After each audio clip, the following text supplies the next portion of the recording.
first question you might want to ask is, was any pre-implantation genetic testing done on the embryo? And usually for this one, you will know if that was done. Your fertility specialist will have that frank discussion with you and say, look, it would be a good idea to test the genetic quality of the egg and possibly that of the sperm also. So you will know, because that usually comes at an extra fee. But nevertheless, if you did not hear about it, if nobody offered you the PGT, again, which is the pre-implantation genetic testing, if it was not offered to you, you have the right to ask, was it done?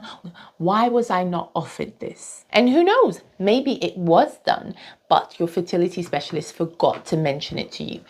So it's a worthwhile question to ask. Was there any issue with the embryo transfer technique? Was the timing of the embryo transfer personalized for you? And did you get tested? And did you get tested for immune or blood clotting disorders?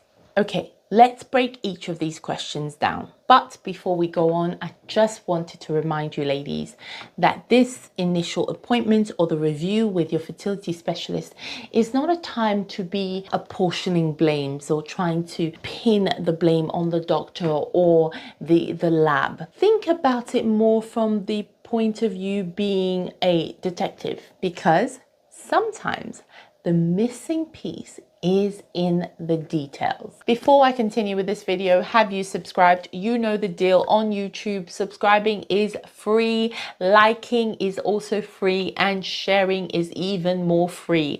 Make sure that you are not consuming this helpful content for yourself, but you are sharing so that a woman or a man or a couple going through anxiety, stress, and don't know what to do with their multiple IVF fail cycle can come across this helpful content in order to also help them in their journey and with their struggle with fertility. So thank you for subscribing. The first question that addresses the quality of the embryo and talks about the PGT testing. PGT, as mentioned, is a technique used during IVF, and it allows us to check for any genetic or chromosomal abnormalities within the embryo.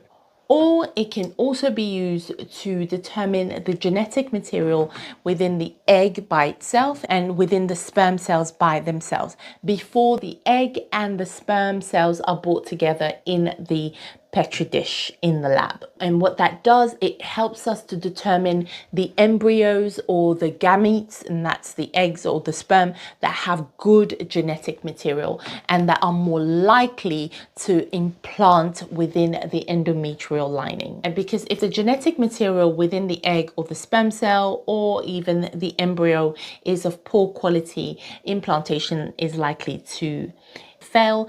And even if implantation was to occur, that embryo has a higher risk of miscarriage. It is possible to check the genetic material within the egg and the sperm cells by themselves in isolation.